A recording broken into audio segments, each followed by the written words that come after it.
La arquitectura es, de alguna manera, una de las bellas artes que mayor compromiso guarda con la sociedad. Hoy veremos, con los ojos de Teodoro González de León, un compromiso con la estética.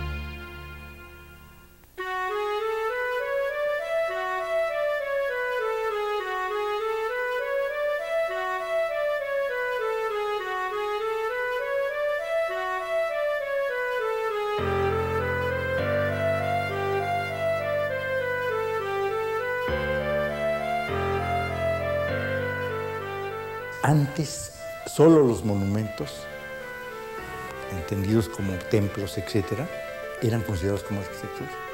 Es decir, donde se llamaba al arquitecto para que hiciera una obra y representara un lugar, ¿no? Claro. Que fuera el símbolo del lugar, el símbolo del tiempo o el símbolo del patrono del lugar, ¿no? Claro. Del patrón. La arquitectura, digamos, civil a nivel habitacional siempre se consideró como una labor baja, que la hacían gentes con es con el movimiento moderno.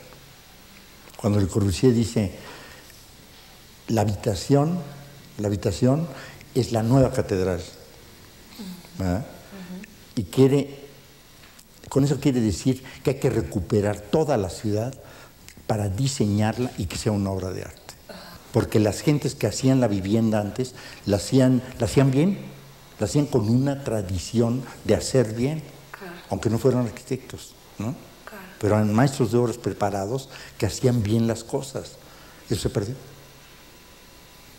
Y ahora se hace una imitación de la vivienda de la clase media, que es todo lo que nos rodea, ¿no? Sí. Todo lo que nos rodea. Y lo malo es que es en todas las ciudades de México. ¿Y es en México particularmente o es...? Toda Latinoamérica. Toda Latinoamérica. Igualita, además se repite el mismo patrón. Es el crecimiento espontáneo de gente que no tiene la tradición de hacer una buena vivienda. No hay quien la haga. El artesano ya no existe, ¿no? Sí. Y por otro lado, lo de la clase media lo está haciendo profesionales muy mal preparados o subprofesionales, ¿no? Si la falta de conciencia a nivel colectivo hace que la ciudad sea fea, porque nadie le importa, nadie exige que una fachada no sea agresivamente fea, ¿no? Sea descuidada, mal hecha, o se esté cayendo y el propietario no la repare, ¿no? Es decir, una conciencia de la fachada pública, es decir, de lo que tu casa ofrece al exterior, ¿no? Como cara, para que tu entorno todos los días sea bueno. ¿Crees que existe una escuela mexicana de arquitectura? Creo que hay obras, no hay escuela. Hay obras aisladas, algunas muy buenas, otras regulares, pero no sé qué las emparenta, porque si tú te empiezas a analizarlas, esas que son importantes, ves que no tienen nada en común. Entonces, ¿por qué hablar de escuela? ¿Cuándo decidiste que ibas a ser arquitecto? ¿Te gustaba estudiar arquitectura? No tuve problema, digamos, existencial de vocación, que ahora pues, todos mis hijos lo tuvieron, y veo que es muy común, ¿no? Sí. Es más reciente este fenómeno. Pero en mi caso, simplemente me veo entrando a la escuela de San Carlos y ya. No tuve el menor problema de decidir, simplemente estaba yo estudiando arquitectura y todo. Algún antecedente familiar no tengo, ningún arquitecto pariente, ni conocía a ninguno en mi juventud. Lo que sí, pinté. Y eso sé, desde los 12 años. Sí. Y después tomé clases de pintura a los 13, 14. Inclusive la carrera de arquitectura la llevé con clases de grabado en la Escuela de San Carlos, porque estaban unidas las dos escuelas, las de artes plásticas, que era maravilloso. Esa es la verdadera hermana de la arquitectura, ¿no? Las artes plásticas. Cuando acabé la escuela, una beca en el gobierno de Francia, me inscribí a la Escuela de Bellas Artes de París. Ajá. Me pareció horrenda. En ese tiempo era muy anquilosada la escuela. Por ejemplo, Le Corbusier estaba prohibido. ¿Cómo? Pues claro, en ese tiempo todavía en la Escuela de Bellas Artes de París se hacía una arquitectura pompier, lo que se llaman ellos pompier, es decir, de bombero, de gusto de bombero, lleno de...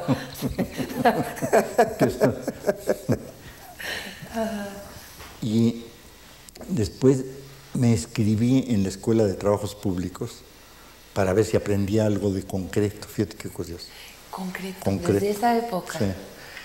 Me pareció totalmente especializada. Es una escuela maravillosa esa, que ha preparado ingenieros y técnicos estupendos. Francia se ha distinguido siempre por los ingenieros. Entonces fui al comité de becas a preguntar, bueno, a mí realmente lo que me interesaría es trabajar con Le Corbusier.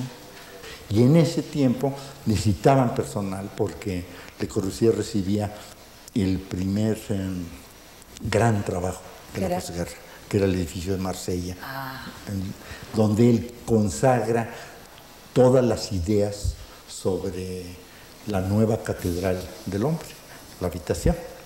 Y hace ese gran edificio de Marsella que es paradigmático, que es maravilloso, ¿no? Yo asistí a ese, bueno, inclusive fui supervisor de obra de ese edificio. ¿Sí? Fue una experiencia realmente extraordinaria, el contacto directo con él, porque él trabajaba en la mañana en su casa, donde pintaba, escribía y contestaba cartas. A la 1 comíamos y a las 2 ya estábamos en el taller del centro de París, haciendo arquitectura. ¿Tu regreso a México después de eso? ¿Qué pasó?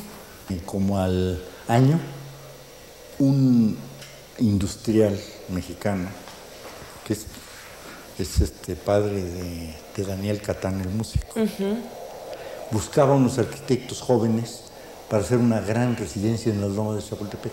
No quería que fuera ningún arquitecto conocido, sino jóvenes que tuvieran impulso. Entonces yo tenía un pequeño despacho con Armando Franco, con el que hice el primer plano de la ciudad universitaria, que después ganó y fue el origen de la ciudad universitaria, ¿no? Pero nos llamó y nos daba sueldo. Mensual. Nos alquiló mensualmente para hacer su casa. ¡Qué maravilla! Casa que duramos 3 años en hacer. ¿3? ¿Por qué tanto? Porque cambiábamos, porque poco a poco empezó a crecer el proyecto y entonces se nos ocurre, ¿por qué no hacemos la casa prefabricada? Entonces una locura, una residencia de 1.500 metros cuadrados, hacerla prefabricada, hecha en una fábrica. Parte en su fábrica. ¿Y el señor no decía nada? Todas estas estaba cosas. feliz. ¡Ay, qué maravilla! No, fue un mecenas maravilloso. No, él estaba enloquecido y hacíamos los paneles de los muros que se movían con tornillos. Fue una penetración a la construcción invaluable para un joven. Sí, aprendí lo que es la construcción, pero con mis manos. ¿Cuáles eran tus primeras preocupaciones? Mis preocupaciones eran las mismas del movimiento moderno. Una nueva plástica que estaba conectada con el cubismo y todo relacionado con la industria. Una arquitectura que se pudiera hacer industrialmente. La poética del movimiento moderno estaba basada en eso.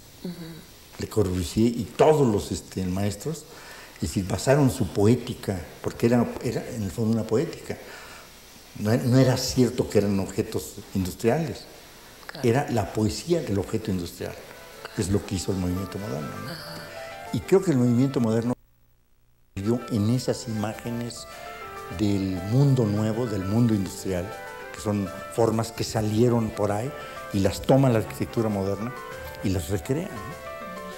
Eso me interesaba brutalmente hasta los años 70, hasta que empecé a manejar otro tipo de formas, un poquito más pesadas, con otra, donde el muro empieza a soportarse, ¿no?, en el piso, a tener más peso la obra, ¿no?, que la ligereza. Antes hacía cosas de fierro.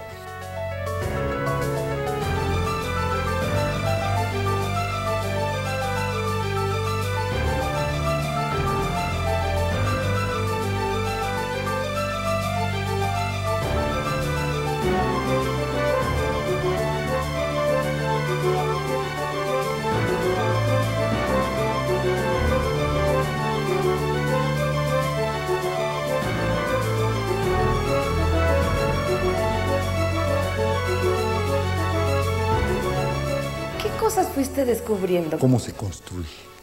Que eso pues, es un oficio que aprendes penosamente con el tiempo. Le Corbusier decía, en arquitectura no hay Mozart. No. La obra sale cuando con mucha experiencia, con mucho trabajo. Y tiene razón.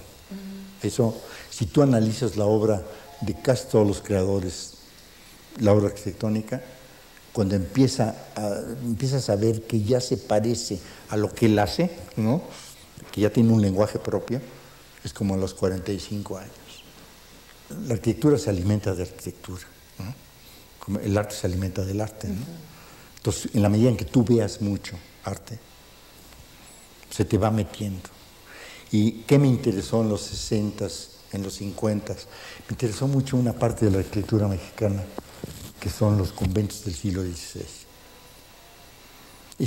Ese momento en que del momento de la conquista a 1580, del 20 al 80, 60 años, se construyen alrededor de 300 lugares en una fiebre enloquecida por construir, ¿no? Por ejemplo, eran conventos de 60 celdas y tenían 2 monjes. Y nunca hubo más. Luego hacían acueductos a un pueblo que iban a hacer, porque los pueblos indígenas eran dispersos, entonces ellos pensaban congregarlos en un pueblo, aquí, ¿no? Entonces el acueducto era para llevar agua de aquí al pueblo, que no existía, que iban a hacer, pero aquí no había agua, entonces, pero se hicieron el acueducto a un pueblo que nunca se hizo. Y ese es el de Tembeleque, por ejemplo, que es una de las obras de ingeniería más grandes de América. Tienes 70 metros de altura. ¿Y cómo es locura. ¿Cómo integraste esa locura a tus cosas?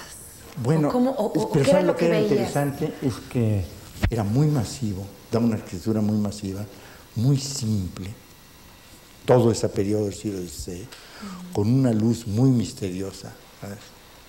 Se conecta bastante con la luz románica, del románico europeo. Esa simplicidad es la que me llamó mucho. Y visité casi todos. Eso te alimenta, ¿no? Eso, ¿cómo se va a traducir en tu obra? Quién sabe, ¿no? Eso te sirve, esa pesantez te sirve para hacer cosas más ligeras. Sí. Sí, no hay un causa-efecto en eso, ¿no? Te alimenta como una poética que te interesa, pero ¿cuál va a ser el resultado? Quién sabe, ¿no? ¿Qué otra cosa te interesó de la arquitectura? La arquitectura mexicana, la prehispánica, siempre te la encuentras, ¿no? Y siempre te sorprende. Lo del sur, lo maya, es realmente misterioso y no sabemos la realidad, no sabemos cómo se usaban esos espacios. Entonces, están muy alejados de nosotros en ese sentido, por eso vuelven a ser mucho más misteriosos, ¿no? Se puede decir que esta producción parte básicamente de 1966, en que él realiza la Escuela de Derecho de la Universidad de Tamaulipas, en Tampico, en el momento en el que él deja ya sentadas las bases de lo que será el futuro de su obra. En realidad se trata de edificios muy masivos, de tendencia horizontal, en los cuales Los ingresos están muy marcados, sobre todo con el uso de pórticos o atrios, edificios que siempre giran alrededor de un patio de reminiscencia tanto de nuestros edificios coloniales como de la gran tradición mediterránea de los patios, y edificios que buscan siempre protegerse de las inclemencias exteriores, sobre todo de los fuertes asoleamientos que se padecen en este país, con vanos muy marcados y de alguna manera protegidos del exterior. También es distintiva de la obra de Teodoro González de León el empleo de ciertos materiales como el concreto, en especial el concreto dejado aparente. El tipo de materiales que él utiliza, el concreto aparente, tiene una característica especial que es la de mezclar en la producción de este material algún tipo de piedra, en especial mármol de algún tono rosáceo, para cortar el gris muy fuerte del concreto. Este concreto se martelina para exponer el grano, para darle ese acabado rugoso, que es el que le conocemos, y que le da este aspecto masivo, como de realmente de piedra que tienen sus edificios. Él de alguna manera sigue muy de cerca la frase de quien fuera su maestro, el gran arquitecto suizo Le Corbusier, en la idea que la piedra del siglo XX es el concreto. Una característica muy importante de la obra de González de León es que se trata de una arquitectura fuertemente moderna, pero con una personalidad muy propia. De manera general, yo diría que busca siempre una relación con la ciudad. Es una arquitectura que busca enriquecer a la ciudad. Se mete a ella responde a ella. Otra característica importante es que hay una búsqueda de la forma como un orden que englobe todo. Siempre hay una preocupación por darle forma a las cosas. Y otra característica muy importante es que es una arquitectura que busca perdurar y que tiene una escala y tiene una fuerza y una monumentalidad especiales. De manera más particular, el uso de ciertos elementos la caracterizan. Por ejemplo, el concreto cincelado, el uso del concreto cincelado, darle importancia a los accesos, darle mucha importancia a los espacios internos de circulación, a los patios, a los puntos de los encuentros, como los llama él. Las columnatas, el talud, la pérgola, en fin, son elementos que van conformando este lenguaje que le dan su característica especial. Más recientemente ha introducido otros aspectos como es el uso de ejes diagonales, composiciones a base de volúmenes simples, mucho más sueltos.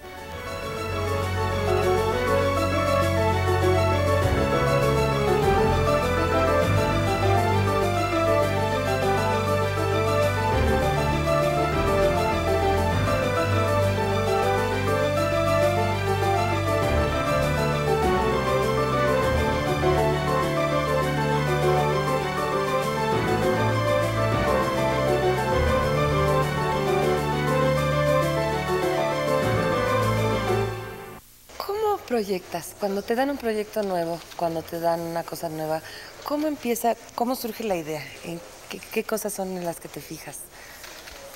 ¿Cómo vas empezando a planear, por ejemplo? Pues si hubiera un método para componer, que es lo que pretenden todos los maestros de las escuelas, que les enseñan puras aberraciones, porque no existe un método para crear.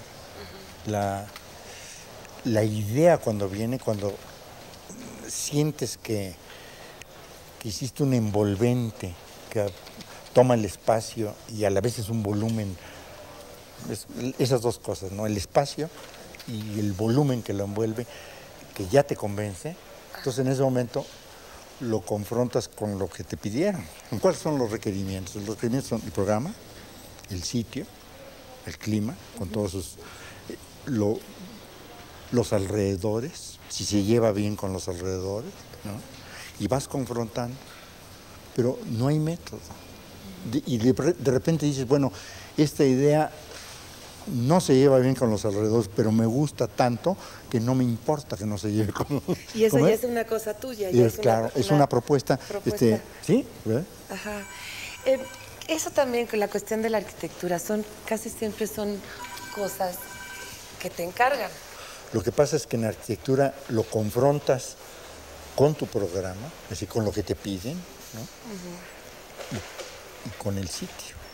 Porque tampoco puede ser una arquitectura que no se pueda vivir, ¿no? Claro. Que le entre el sol en una forma atroz y la gente no pueda... O que... Es decir, a mí me importa que la arquitectura, cuando tú te metas, la vivas bien. Es decir, sientas que es placentero estar adentro, ¿no? Entonces, creo que la emoción la vas a sentir más. La emoción plástica que haces, si tú gozas el espacio bien, lo vives bien, se completa todo el fenómeno, ¿no? La emoción es más profunda, la que te da la plástica del... Ahora, la libertad creativa del arquitecto frente a una serie de cosas que tienes que, con funciones con las que tiene que cumplir, y además me imagino que también habrá problemas con algunas personas que te mandan a hacer cosas y de repente puede haber un enfrentamiento, ¿no? Claro, claro. ¿Qué con tu libertad creativa en ese momento como arquitecto? Bueno, eso lo vas conquistando tal vez poco a poco, ¿no? Al principio pues no te dejan hacer la gente nada, ¿no? Pero pues poco a poco la gente tiene más confianza, sabe qué es lo que haces, ¿no? Por otro lado, ya espera algo. Y claro, tampoco hay que dejarse llevar por eso, porque la gente espera que repitas algo que conoce. Claro. Eso es que hacen la trampa de repetirte tú, ¿no? Ojalá yo pudiera no repetirme nunca, ¿no? Ojalá. No es fácil. Bueno, la cuestión estás hablando de la forma, estás hablando del espacio. El color, ¿cómo entra en la arquitectura? Bueno, mira, el color... Hay muchas formas de dar el color. El color, siempre hay color en la arquitectura. El concreto, yo lo hago de color rosa, gris, rojo, como en el edificio de Banamex en el centro, donde le metí la piedra de tezontle que tiene el edificio colonial que está junto, claro, revuelta con el concreto. Ahora estoy haciendo el blanco para el conservatorio. Entonces siempre hay color en los materiales, ¿no? Hay un prejuicio de que el color es solamente la pintura aplicada, digamos, a la Barragán, ¿no? Sí. Y no es cierto, la arquitectura siempre tiene color porque los materiales tienen color, ¿no? Yo no he usado mucho color pintada, sino más bien en los planos remetidos, porque siento que se comporta mal. Ajá. Que no resiste bien la intemperie, ¿ves? Y a mí me interesa una arquitectura con piel dura, para que resista la intemperie. ¿Pero en qué cosas piensas tú? Bueno, por ejemplo, la que estoy diciendo ahora, que es el conservatorio, el tema fundamental es la acústica. Cuando haces un edificio para una colectividad, que es que les hagas un lugar para que se encuentren. Eso me interesa en la arquitectura.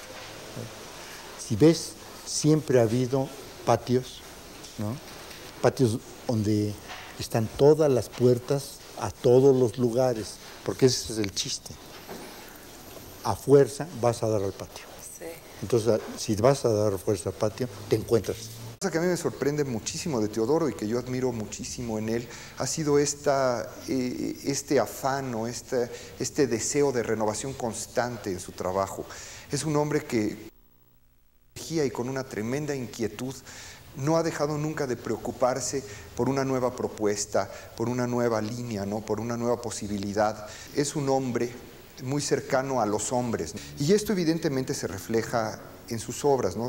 Se ve, a pesar de lo que muchos pudieran decir en contra, Teodoro es una persona sumamente preocupada con el hombre que habita o con el hombre que recorre o con el hombre que descubre cada uno de sus trabajos. En la Universidad Pedagógica. Allí el espacio comunal es una gran calle peatonal que sigue en zigzag las curvas de nivel del terreno y ahí están todas las puertas a todos los lugares.